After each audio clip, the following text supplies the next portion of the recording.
how much does Labor get out of this?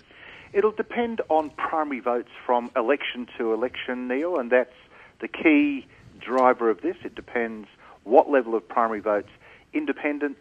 So what did you get last time? Parties, How many primary votes did you get last time? Well, in the House of Reps, out of around 12 million votes, the Labor Party got around about 5 million votes. Okay. So what is the money spent for? This money would go to the administration costs of political parties, so employing staff, carrying out activities of developing policies, carrying out activities of developing the parties and the party structures. John Faulkner says he's ashamed of Labor. Can you understand that? The public will hate this. Well, every time you have debates around funding of political parties, the public don't like it. Well, what's in it for us? He says there's no public policy, no public benefit. What's in it for us? What's in it for the public is the maintenance of a strong political party structure that represents our communities and not the interests who fund political parties. That's what's in it for every single Australian. But you're saying you'll use our money because we can't trust you to take other donations. No, you can trust parties to take donations, but what we're seeing increasingly is a smaller and smaller number of entities making those donations to both sides of politics. Because of that, we need to have a broader, more sustainable funding model for political parties and one that's transparent, Neil. Why? That's why we do it this way. So, but okay, where did that money come from in the past? The $60 million, where would that have come from? How would you have funded it? It would have come from high net worth individuals. It would have come from corporations. All declared? It would have come from, yes, all declared. And it would have come from, on the Labor side, unions or industrial organisations with a shared common cause. Okay, so will you stop taking that money? What has happened is that source has got smaller and smaller, and therefore the financial sustainability of political parties is something we have to think about. So will you stop taking that money? Well, that money has substantially dried up. Yeah, but will you stop taking it? I mean, you're introducing this to use public money so you don't have to rely on funding of individuals and unions and things. Will you stop taking it? Neil, the point that I make is the money is drying up. It's I not understand. a matter of of me saying no to $1 million donation But and not disclosing it. It's a matter of the donations aren't being made. But the whole principle you just put to me is you want to use public money because you don't want to sort of have the implied, I suppose, being implied compromise of taking money from other sources. But you're still going to take it from other sources if it's available. No, Neil, I'm not implying anything, and I'm being explicit. Well, the point that I make is a smaller and smaller number of entities are making contributions to those organisations that run political candidates and therefore become governments and oppositions, Neil. All right. This is about the integrity of our system. Oh, so we're funding it because it's drying up, and I think there is still that suggestion of an implied compromise. But anyway, we're funding because it's drying up and it's for integrity. Why was it? If it's all about integrity, why was it negotiated secretly?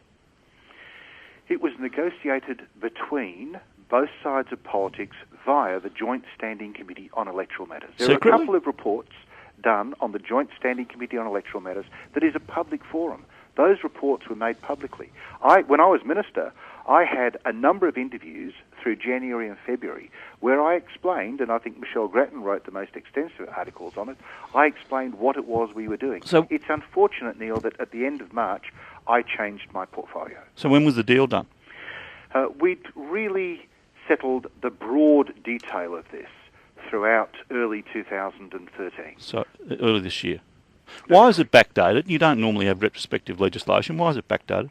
It's backdated largely to reflect the date at which we understood that we could make this proposition work. And so it was my intention, should the governing arrangements not have changed late in March, to have dealt with this legislation earlier.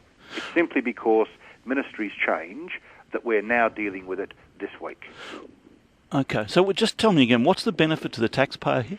The benefit to the taxpayer is a robust and sustainable political party system that works in the interests of all Australians, and a transparent system of donations to political parties that again works in the interests of all Australians.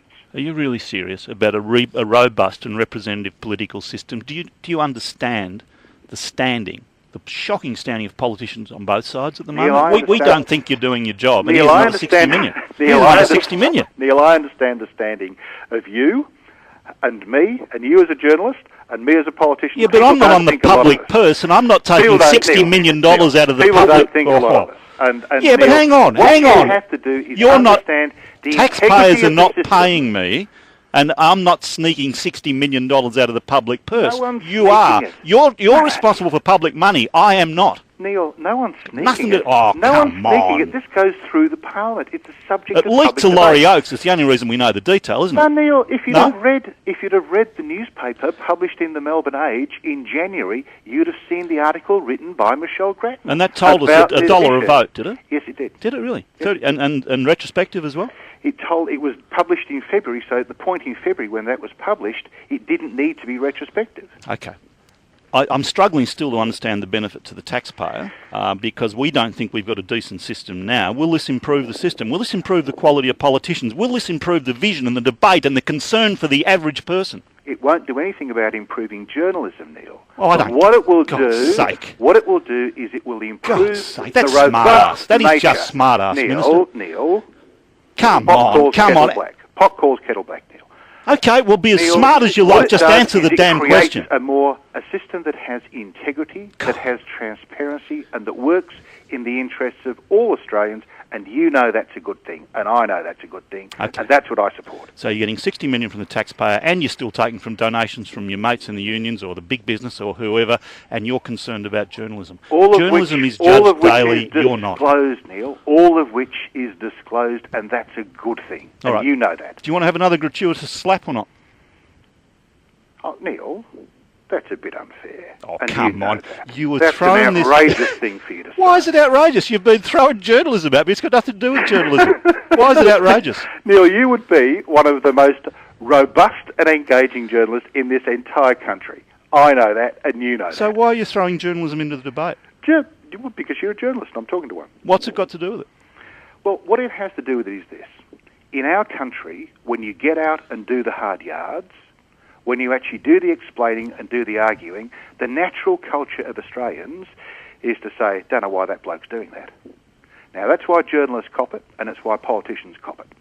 Both of us have to do our jobs as well as we possibly can, and it's my firm belief that our political system is made better through enhancing transparency and creating a sustainable funding core for our political parties that form governments and oppositions. I think that's important. We both do the job.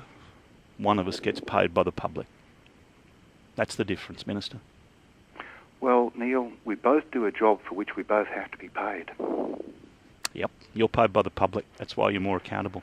Well, Neil, you know, at the end of the day, you understand that. At the end of the day, Neil, we're both held accountable for what we do, how we do it, and why we do it. I am at the ballot box. That'll be in September. And what we've done here is, in the most transparent way, put before the Parliament these measures, and the Parliament will determine whether or not they're acceptable. Yes, and we know damn well what the Parliament's going to do because you've all got your snouts in the same trough. It's agreed already, isn't it? Well, it is agreed, isn't it? Well, let's wait and see. Come on, you tell me the Parliament's going to decide. Is it agreed or not? Let's wait and see where the Parliament lands. Is it agreed, Minister?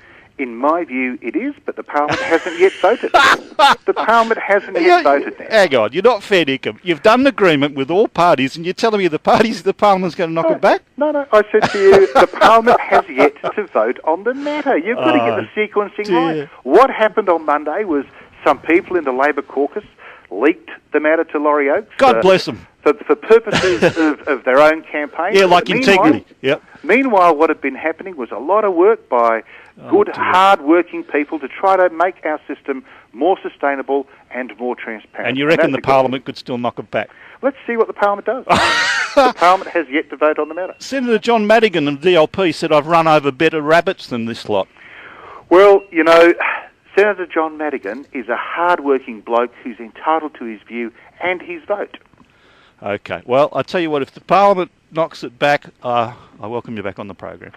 Well, Neil, I'd be happy to come back any day of the week. Okay. Actually, I could even make a donation to the Labor Party if they knock it back. Do you want me to give you my postal address?